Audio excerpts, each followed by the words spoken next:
오늘 이 시간에는 하나님의 최종적인 심판이라는 제목을 가지고 말씀 증거하도록 하겠습니다. 우리 제목을 함께 따라하겠습니다. 하나님의 최종적인 심판. 1세기 말에 살았던 박해받는 그리스도인들 가운데는 큰 두 가지 질문이 그들 안에 계속적으로 부각되었습니다. 그 중에 첫 번째는 악한 자들에 의해 순교당한 하나님의 백성들은 과연 어떻게 될 것인가? 저들에 대해서 어떤 보상과 어떤 위로가 기다리고 있을까라는 질문이었고, 또 하나는 그들을 핍박하고 괴롭혔던 이 악의 세력들과 그 악의 세력의 배후가 되는 사단의 결국이 어떠할 것인가에 대한 이 두 가지 질문이 바로 1세기 성도들이 가지고 마음에 품고 있었던 질문들이었습니다. 근데 우리가 그 가운데 첫 번째 질문에 대한 대답을 지난 시간에 우리가 함께 살펴보았습니다. 끝까지 믿음을 지키다가 죽임을 당하였지만 오히려 그들이 살아서 그리스도와 더불어 1000년 동안 뭐 한다고요? 왕노릇하고 있는 모습을 우리에게 보여주었습니다. 그리고 이제 두 번째 질문인 이 교회와 성도들을 미혹하고 박해하던 악의 세력들의 결과가 어떠할 것인지를 오늘 본문이 우리에게 보여주고 있습니다. 여러분, 요한계시록 17장에서부터 우리가 계속해서 악의 세력들의 심판을 보게 되었는데, 17장과 18장에서는 음료 바벨론에 대한 심판, 그리고 19장에서는 짐승과 거짓 선지자의 심판이 나오고, 이제 드디어 그 모든 것의 배후가 되어진 사단의 최종적인 심판이 오늘 본문에 기록되어 있습니다. 오늘 보면 7절부터 15절까지를 크게 두 부분으로 나눌 수 있는데, 7절부터 10절 그리고 11절부터 15절까지 나누게 됩니다. 전반부의 내용은 사단에 대한 최종적인 심판이 선포되어지는 내용이고, 그리고 11절부터는 모든 죽은 자들이 이제 하나님 앞에서 마지막 심판을 받는 내용이 기록이 되어 있습니다. 여러분, 우리가 지난 시간에 잠깐 이게 천년왕국에 대한 말씀을 잠깐 나누었습니다. 천년왕국의 전통적인 세 가지 설 가운데 어떤 입장에서 여러분에게 말씀드렸냐면 무천년설 입장에서 말씀을 드렸습니다. 일주일이 지났는데 기억이 안 나시는 것 같아요. 자, 그때 무엇을 말씀드렸냐면, 천사가 이 사단을 결박하여 무지경에 1000년 동안 가두어 두는데, 이때 언제 사단이 결박당하게 되었는가? 그 시기가 언제라고 말씀드렸냐면, 예수님께서 이 땅에 오심으로부터 그분의 십자가 부활에 결정적으로 이 사단이 결박당하게 되었다라고 말씀드렸습니다. 지금도 이 사단이 우는 사자와 같이 삼킬 자를 찾고 있는 것처럼 보이지만, 그러나 그 모든 것은 누구의 통제 아래 있다고요? 하나님의 통제 안에 제한되었다라고 말씀을 드렸습니다. 그렇게 무지경에 갇혀있던 사단이 잠시 풀려나게 되어지는데, 그 풀려나서 어떤 일을 하게 됐는지 오늘 본문이 우리에게 말씀해 주고 있습니다. 먼저 7절 말씀을 함께 읽겠습니다. 시작. 천년이 잠에 그 옥에서 놓여. 아멘. 천년이 찼다라는 말은 문자적으로 천년이라는 시간이 지난 것을 말하는 것이 아니라 하나님의 일정한 때가 이르렀다라는 것입니다. 하나님의 때가 참에 그때 사단이 잠시 노임을 받게 되어집니다. 근데 여러분, 여기서도 우리가 주목해야 할 게 무엇이냐면, 사단이 놓였다라고 할 때 이 놓였다라는 이 단어는 능동태로 쓰여지지 않고 수동태로 쓰여져 있습니다. 무슨 말이냐면, 사단이 자신의 힘과 의지로 탈출하여 나온 것이 아니라 하나님의 주권 아래서 잠시 놓여지게 되었다라는 것을 말하는 거예요. 이 모든 것이 하나님의 절대 주권 아래 이루어지고 있음을 우리에게 말씀해 주고 있는 것입니다. 근데 이 사단이 노임받아서 무엇을 하였는지 오늘 8절은 이렇게 말합니다. 나와서 땅의 사방 백성 곧 곡고와 마곡을 미혹하고 모아 싸움을 붙이리니 그 수가 바다의 모래 같으리라. 여러분, 사단이 풀려나자마자 뭐 했다라고 말하냐면 땅의 사방 백성들을 모았는데 그들을 미혹하여서 모읍니다. 왜 모았습니까? 여러분, 싸움을 붙이기 위해서, 즉 전쟁을 준비하는 그 모습을 보게 되어집니다. 여러분, 사단은요 에덴 동산으로부터 늘 언제나 사람을 미혹하는 존재임을 보게 되는데, 그가 끝까지 미혹하여서 결국에 하나님의 백성들을 대적하고 그들을 무너뜨리려고 하는 것을 보게 되어집니다. 근데 오늘 이 8절의 말씀 가운데 우리가 주목해야 할 단어가 하나 있는데, 땅의 사방 백성을 뭐라고 표현하고 있냐면 곡과 마곡이라고 표현하고 있습니다. 다시 말하면 이 곡과 마곡은 땅의 사방 백성을 가리키는 말임에도 불구하고 많은 사람들이 이것을 곡해하는 일들이 참 많은 것을 보게 됩니다. 러시아와 우크라이나 전쟁 때에도 여러분, 많은 유튜버들이 이 전쟁은 곡과 마곡의 전쟁이다라는 그런 얘기를 했었는데, 여기서 우리가 잠시 이 곡과 마곡에 대해서 설명을 드리면, 그동안에도 이 기독교 역사 가운데 이 곡과 마곡에 대한 그릇된 해석으로 씻을 수 없는 과오를 범한 경우들이 참 많았습니다. 대표적인 예로 곡과 마곡을 어떤 특정한 정치 세력이나 민족으로 그렇게 여김으로 인해서 혼란을 가져왔었는데, 사실 7세기부터 이 이슬람, 무슬림 세력을 곡과 마곡이다라고 여겼고, 그것이 12세기에 굉장히 대두되면서 그때 우리들이 잘 알고 있는 십자군 전쟁이 200년간 일어나게 된 것을 보게 됩니다. 여러분, 19세기 때에는 영국에서 그 크림 전쟁 때 이 러시아를 가리켜 곡과 마곡이다라고 말한 적도 있었습니다. 그들이 쓰던 성경에 아예 대놓고 러시아라고 기록하기도 하였습니다. 근데 여러분, 이 곡과 마곡은 어떤 특정한 민족이나 정치, 종교적 세력을 의미하는 것이 아니라는 거예요. 곡과 마곡이 성경에 가장 먼저 등장하는 것이 에스겔서 38장, 39장에 기록되어 있는데, 에스겔서 38장 2절의 말씀 함께 읽겠습니다. 시작. 인자야, 너는 마곡 땅에 있는 로스와 메섹과 두발 왕 곧 고게게로 얼굴을 향하고 그에게 예언하여. 여기 곡과 마곡이 나오는데, 곡은 왕의 이름이에요. 그러니까 마곡 땅에 있는, 이게 마곡 지역이 어디냐면은 여기 로스, 메섹, 두발이 이 마곡 지역이고, 그 지역 마곡의 왕이 누구냐면 곡이라는 그런 사람입니다. 그런데 여러분, 마곡과 이 곡에 대해서 에스겔에 등장하는 이유가 뭐냐면, 회복된 예루살렘이 얼마나 견고하고 안정한지를 시험하기 위해 등장하게 되어지는데, 결국에 곡과 마곡의 무너짐으로 인해서 하나님이 회복할 예루살렘이 얼마나 안전하고 견고한지를 보여주었어요. 그러면서 이 곡과 마곡은 종말에 하나님을 대적하는 백성들을 총칭하는 그런 의미이지 어떤 한 민족이나 나라를 의미하는 것이 아니라는 것입니다. 이처럼 사단은 땅의 사방 백성인 곡과 마곡을 미혹하여 사람을 모았는데, 그 수가 얼마나 많았냐면, 오늘 본문이 뭐라고 말하냐면 바다의 모래와 같다라고 말을 합니다. 여러분, 바다의 모래, 여러분 세어보았나요? 여러분, 엄청난 그 수, 그러니까 마지막 때에 우리들이 깨어 있어야 할 것은 우리를 그렇게 대적할 자들이 많다는 것을 말해주고 있는 거예요. 이것이 우리에게 하여금 어찌 보면 두려움을 가질 수도 있고, 또 우리를 두렵게 하기 충분한데, 거기서 그치지 않고 오늘 9절 전반전이 이렇게 말합니다.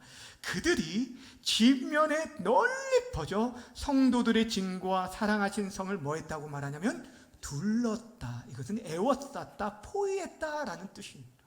여러분, 지금 성도들의 진과 사랑하시는 성은 교회 공동체, 성도들을 의미하는 거예요.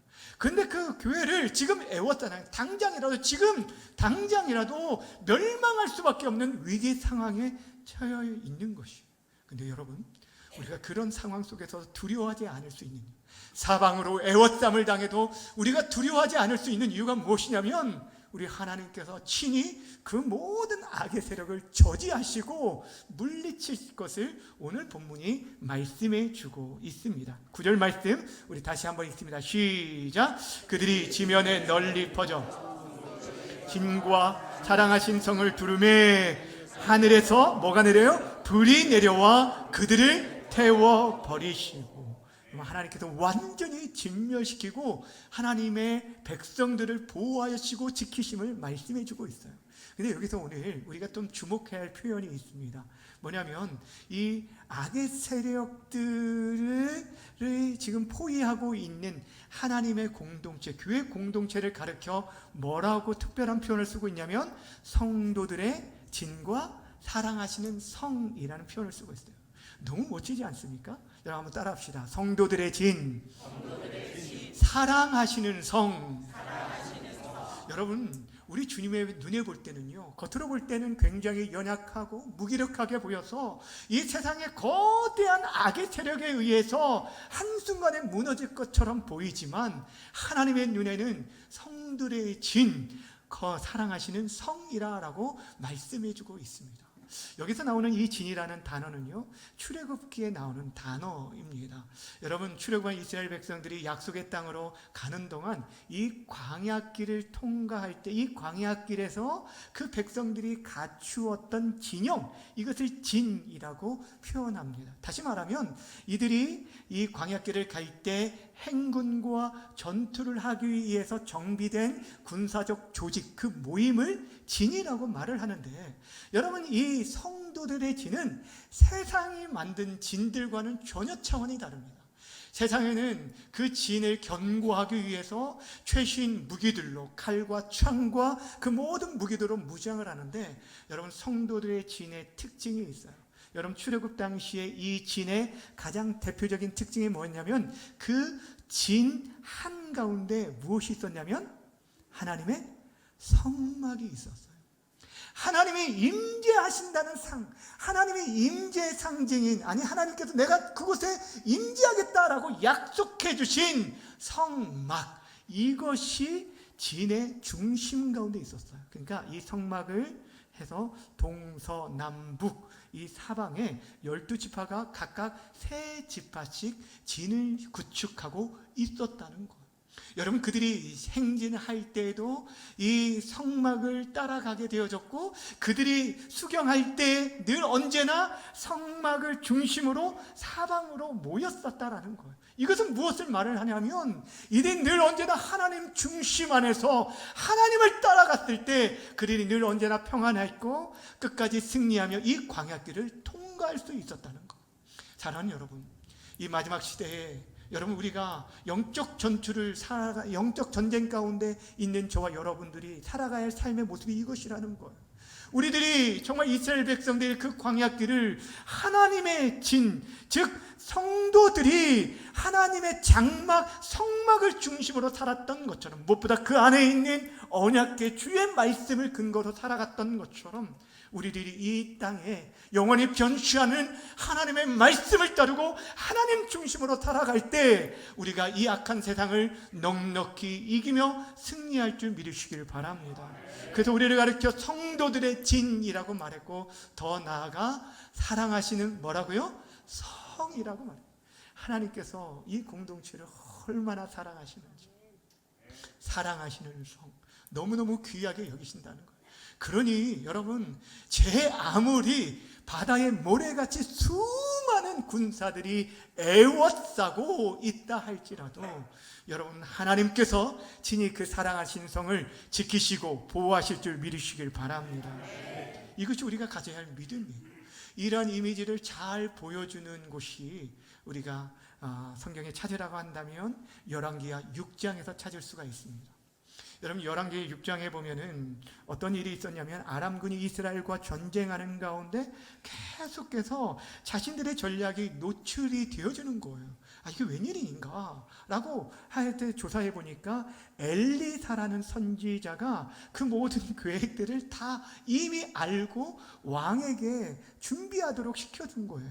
그 얘기를 듣고 아람 왕이 그럼 엘리사만 잡으면 되겠구나 라고 해서 수많은 군사들을 보내서 엘리사가 있는 도단성을 완전히 포위해 버립니다. 엘리사의 사관이 아침에 일어나 보니까 너무너무 깜짝 놀란 거예요. 여러분, 온 주변에 아람의 말과 병거들로 가득 포위되어져 있어요. 그래서 엘리사 선지자에게 큰일 났다고, 우리가 죽게 되었다라고, 어찌해야 합니까? 라고 이렇게 말을 했을 때 여러분, 선지자가 뭐라고 얘기한 줄 아십니까? 열왕기하 6장 16절 말씀 우리 큰 소리로 읽겠습니다. 시작. 대답하되 두려워하지 말라. 우리와 함께한 자가 그들과 함께한 자보다 많으니라 하고. 아멘. 너무 멋지지 않습니까? 여러분, 우리와 함께한 자가 저들과 함께한 자보다 많다. 여러분, 이 말을 하고 선지자가 기도를 합니다. 하나님, 저 사환의 눈을 열어주십시오. 그 눈이 영안이 열려지자 겉으로 볼 때는 지금 아람 군대가 그들을 싸고 있는 것만 보였는데, 그 영안이 열리자 산 주위로 하나님의 불말과 불병거가 온통 그들을 호위하고 있는 그 영광스러운 광경을 보게 되어준 거예요. 사랑하는 여러분, 우리들이 이 마지막 시대에 그 믿음의 눈이 필요합니다. 하나님께서 우리를 성도들의 진, 사랑하시는 성이라고 하면서 우리를 그렇게 지금도 지키고 보호하심을 믿으시길 바랍니다. 여러분, 우리가 그런 믿음으로 담대하게 선포해야 돼요. 우리의 주변에 두려움에 휩싸여 있는 우리의 사랑하는 자녀들에게 두려워하지 말라. 너와 함께하는 하나님이 이 세상의 모든 악한 세력보다 힘있고 능력있고 하나님께서 친히 너를 이끌어주시고 보호해 줄 거라고 담대히 선포하시면서 하나님의 능력 가운데 승리하는 우리 모두가 되어주길 주님의 이름으로 간절히 축원합니다. 이처럼 교회를 어지럽히던 사단의 마지막 공격은 실패로 끝나고 맙니다.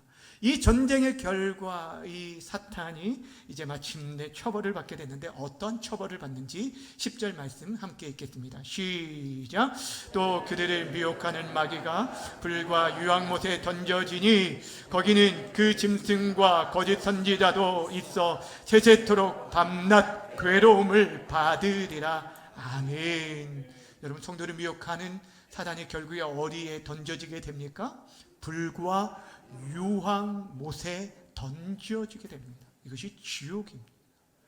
여러분, 이곳은 이미 지금 거짓 선지자와 짐승이 던져지게 심판을 받아 던져지게 되었죠. 그런데 지금 이제 그 배후가 되어지는 이 마지막에 사탄도 그곳에 던져져서 세세토록 고통을 당하게 될 것을 말씀합니다. 저와 여러분들은 그리스도와 함께 세세토록 왕노릇하며 하나님의 영광에 동참하게 되어줄 것이지만, 여러분, 악의 무리들은, 그 모든 세력들은 그 지옥에 떨어지게 될 것을 오늘 성경이 말씀해 주고 있어요. 이것이 사단에 대한 최종적인 심판입니다. 그런데 여러분, 하나님의 심판이 아직 끝나지 않았습니다. 사단은 영원한 지옥 형벌에 그렇게 처해하게 되고 나서 마지막 남은 최후의 심판이 있음을 오늘 성경 11절부터 15절까지 말씀해 주고 있는데, 어디에서 이 심판이 이루어지는지 11절 말씀 함께 보겠습니다. 시작. 그 위에 앉으신 이를 보니 땅과 하늘이 그 앞에서 피하여 간데 없더라. 아멘.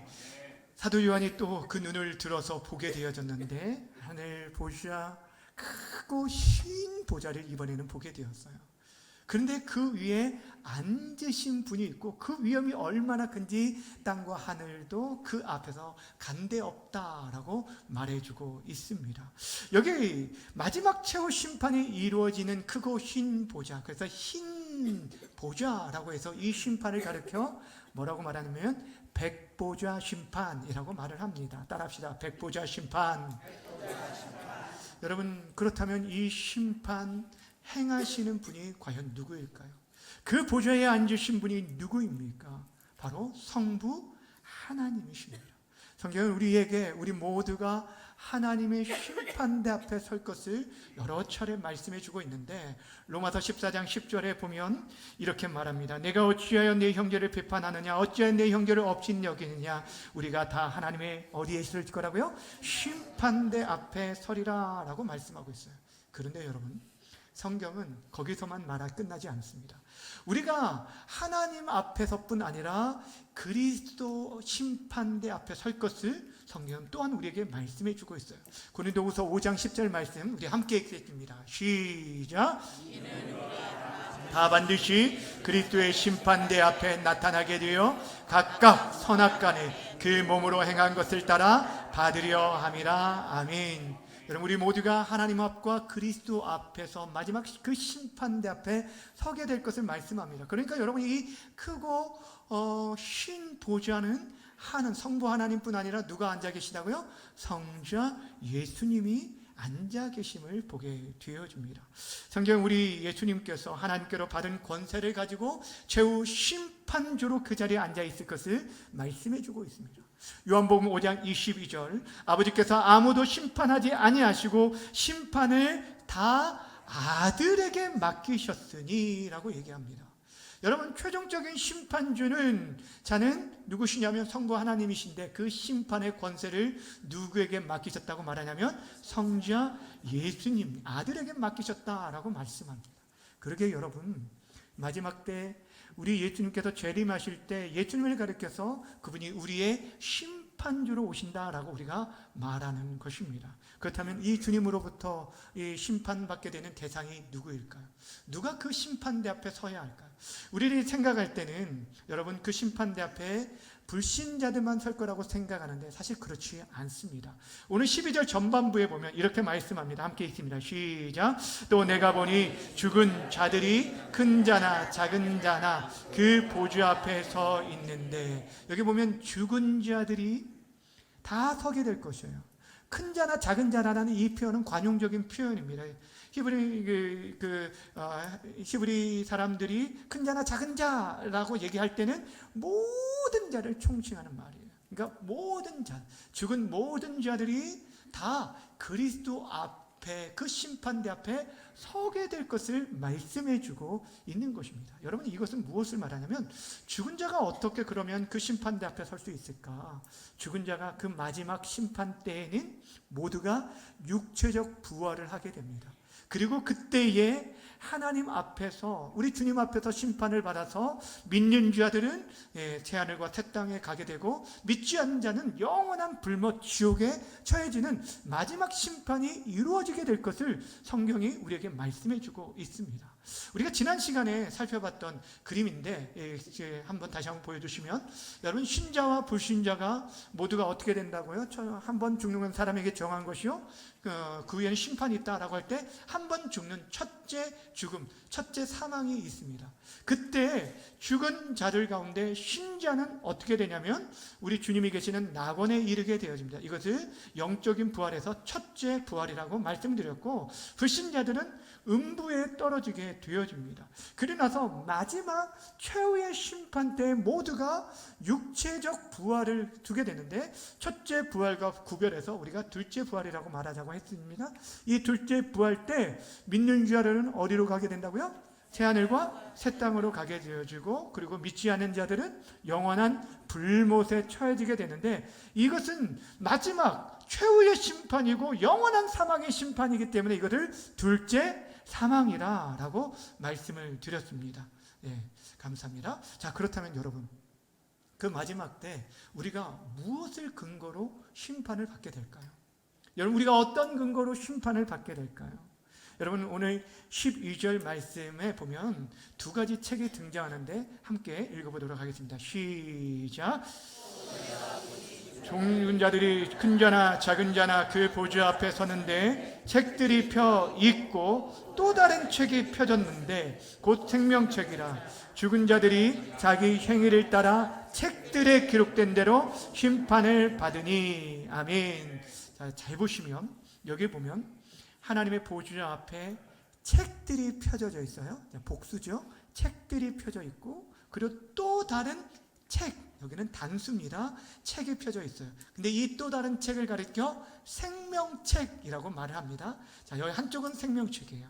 그리고 여기 책들은 뭐라고 말하냐면 각 사람이 행위가 낱낱이 기록되었다라고 말하면서 이 책을 우리는 일명 행위 책이라고 말을 합니다. 그러니까 행위가 기록된 책들과 그리고 생명책이 그 보좌 앞에 펴져 있게 되어 있어요. 근데 그때 1차적으로 먼저 여러분 우리들이 어떤 것을 근거로 심판을 받게 되냐면 성경은 말을 합니다. 각 사람이 행한 대로 심판을 받을 거라고 얘기합니다. 뭐라고요? 여러분 우리 모두가요, 믿는 자나 믿지 않는 자나 상관없이 모두가 처음에 1차적인 심판은 어디냐면 각 사람이 행한 대로 심판을 받습니다. 13절 마지막에서도 각 사람이 자기의 행위대로 심판을 받는다라고 말하고 성경 여러 곳에서 말하고 있는데 두 곳을 보면 로마서 2장 6절에 사도 바울이 이렇게 말합니다. 함께 읽습니다. 시작. 하나님께서 각 사람에게 그 행한 대로 보응하시되. 자, 마태복음 16장 27절에서는 우리 주님께서 이렇게 말씀하셨습니다. 또 함께 읽습니다. 시작. 인자가 아버지의 영광으로 그 천사들과 함께 오리니 그때 각 사람이 행한 대로 갚으리라. 아멘. 여러분 우리 각 사람이 행한 대로 우리가 심판을 받게 됩니다. 이 말씀만을 보다 보면 아니 그러면 우리가 구원받게 되고 천국에 가는 것은 우리의 어떤 행위에 의함일까라고 생각할 수가 있습니다. 그러나 성경은 우리에게 있어서 우리의 구원받는 것이 착한 행실이 우리의 구원의 근거라고 결코 말하지 않습니다. 오히려 선한 행실은 여러분 우리가 구원받은 자에게 반드시 나타나야 할 어떤 구원의 증거라고 말할 수 있는 것입니다. 여러분 앞에서 우리가 1차적으로는 행위책에 의해서 우리가 심판을 받게 됩니다. 그리고 여러분 그때 우리 믿는 자들이 여러분들이 행한 선한 행실을 통해서 상급받는 그런 심판이라고 생각하시면 되는데 더 중요한 결정적인 심판은 바로 이 두 번째 책인 생명책에 의해 이루어지게 되는 거예요. 그래서 오늘 15절에 이렇게 말합니다. 15절 말씀 함께 있습니다. 시작. 누구든지 생명책에 기록하지 못한 자는 불못에 던져지더라. 아멘. 그 사람이 누구든지 어떤 사람이든 생명책에 기록되지 못한 자는 지옥불 즉 영원한 불못에 던져지게 될 것을 성경은 우리에게 말씀해 주고 있습니다. 이것은 여러분 불신자에게 해당되는 말이에요. 바꿔 말하면 생명책에 그 이름이 기록된 자는 누구든지 이 불못에 던져지지 않을 것을 말씀해 주고 있는 것입니다. 그러게 이 생명책이 하나님의 심판의 가장 중요한 근거돼요. 천국과 지옥으로 가르는 것은 이 생명책에 의한 것이라는 것입니다. 그런데 여러분 이 생명책에 기록되어지는 것, 이것이 우리의 행위에 의해서 기록될까요? 그렇지 않습니다. 그래서 우리가 이미 살펴본 요한계시록 13장에서 이 생명책을 그냥 생명책이라고 말하지 않고 죽임당한 어린 양의 생명책이라고 말을 했어요. 뭐라고요? 죽임당한 어린 양의 생명책. 우리가 이제 다음에 살펴볼 요한계시록 21장 27절에서도 이렇게 얘기합니다. 함께 읽습니다. 시작. 무엇이든지 속되거나 가증한 일 또는 거짓말하는 자는 결코 그리로 들어가지 못하되 오직 어린 양의 생명책에 기록된 자들만 들어가리라. 누가 들어간다고요? 오직 어린 양의 생명책에. 그냥 생명책이 아닙니다. 단순한 생명책이 아니라 어린 양, 죽임당한 어린 양의 생명책. 여러분 이 생명책, 어린 양 예수님께서 자기의 생명을 내주고 값주고 산 하나님의 백성들의 이름이 기록된 책을 말하는 거예요. 예수를 주로 믿는 저와 여러분의 이름이 기록된 책이 바로 이 생명책이라는 것입니다. 여러분 우리가 이 마지막 심판 때 행위대로 심판을 받는다라고 한다면 그 앞에 설 수 있는 자가 한 사람도 없을 거예요. 그런데 하나님 앞에 펼쳐진 생명책에 의하여서 여러분 우리들이 그 심판, 영원한 지옥 심판을 면하게 되어진 거예요. 예수를 믿지 않는 자는 이미 믿지 않음으로 심판을 받았고, 믿는 자는 뭐라고 말합니까? 영원히 죽지 않고 사망에서 생명으로 옮겼다라고 말씀하신 이유가 바로 여기에 있는 거예요. 여러분, 우리의 어떤 공로와 자격으로 우리가 이것을 얻은 것이 아니라 우리 주께서 십자가에서 자신의 물과 피와 자신의 생명을 들여서 우리를 대속하심으로 인해 우리가 그 앞에서 여러분 정죄를 받지 않게 되었다는 거예요. 그래서 사도 바울이 로마서 8장 1절에서 이렇게 선포하였습니다. 그러므로 이제 그리스도 예수 안에 있는 자에게는 결코 정죄함이 없나니. 할렐루야. 여러분, 우리들이 그 앞에 설 수 있는 이유가 바로 여기에 있다라는 것입니다.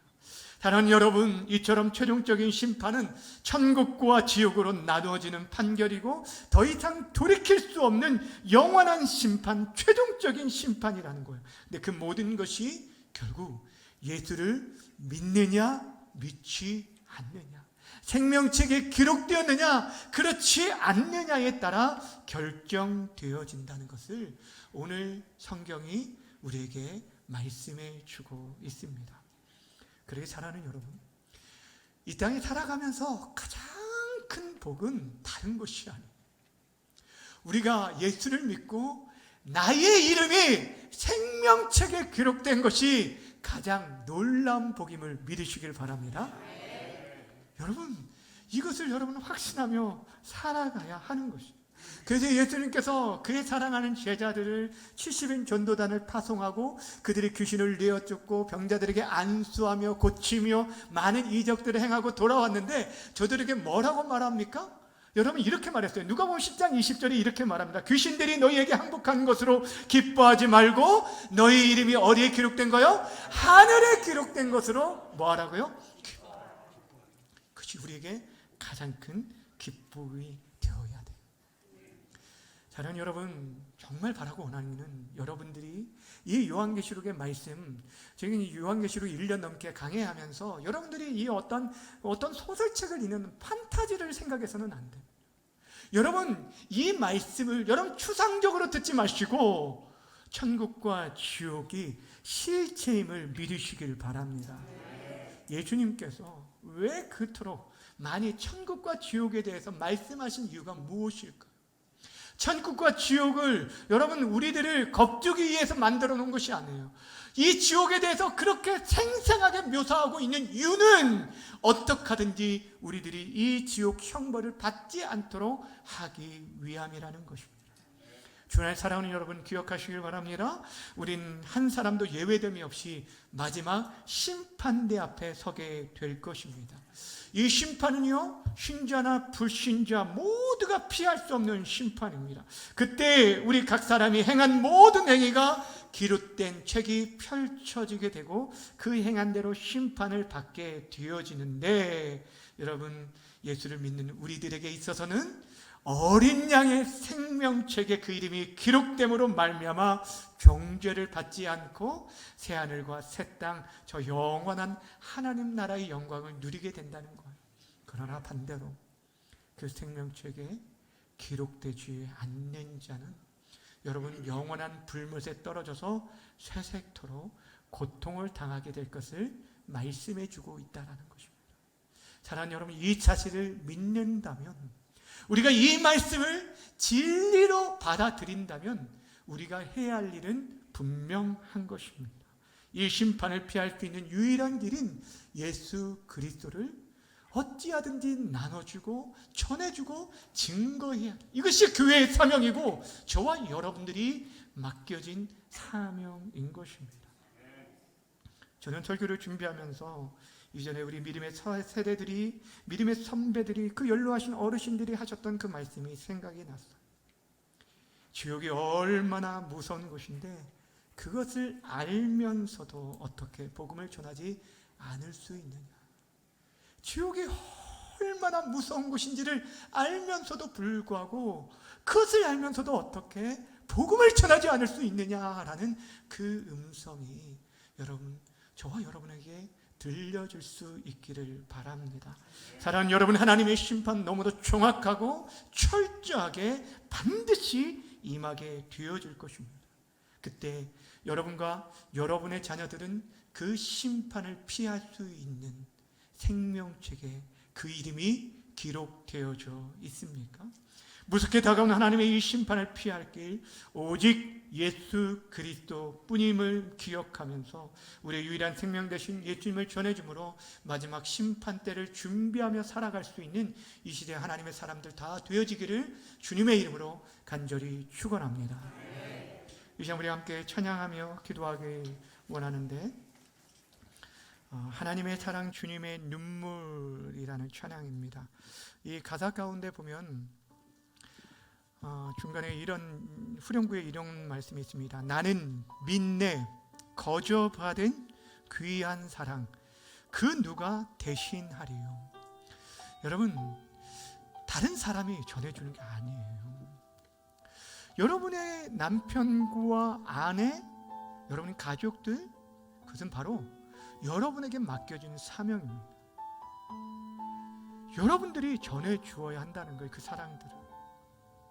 저들이 우리 주님의 십자가의 사랑을 알 수 있도록 하나님, 우리가 정말 남은 생에 천국과 지옥에 대한 확신을 가지고 내 이름만 생명책에 기록된 것으로 만족하지 않고 정말 그 은혜를 누리지 못하는 우리 사랑하는 가족들에게 이 생명을 전하는 그 사명 감당하는 우리의 삶이 되게 해달라고 기도하는 마음으로, 우리 결단하는 마음으로 찬양하며 나아갔으면 좋겠습니다. 우리 함께 찬양합니다. 하나님의 사랑,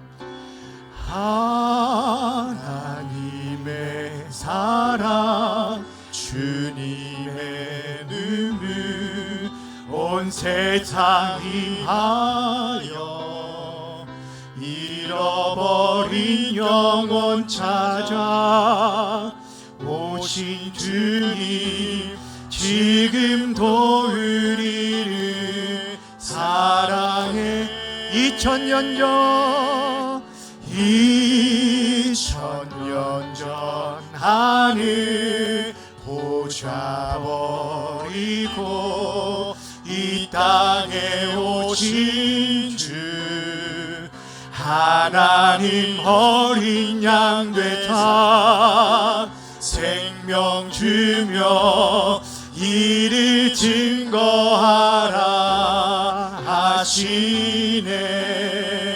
나는 믿네 거저받은 귀한 사랑 그 누가 대신하리요. 나의 생명 닿을 때까지.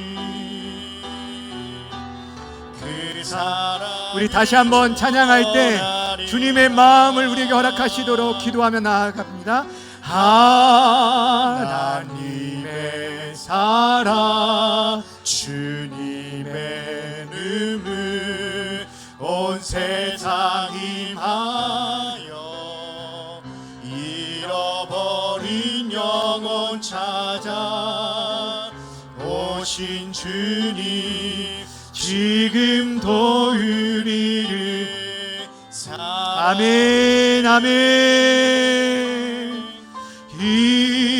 2000년 전 하늘 보좌 버리고 이 땅에 오신 주, 하나님 어린 양 되사 생명 주며 이를 증거하라 하시. 나는 믿네, 나는 믿네 거저받은 귀한 사랑 그 누가 대신하리요. 나의 생명 닿을 때까지 그 사랑을 나는 믿네 거저받은 귀한 사랑, 나는 믿네 거저받은 귀한 사랑 대신하리요 나의 생명 다할 때까지 그 사랑을 전하리라.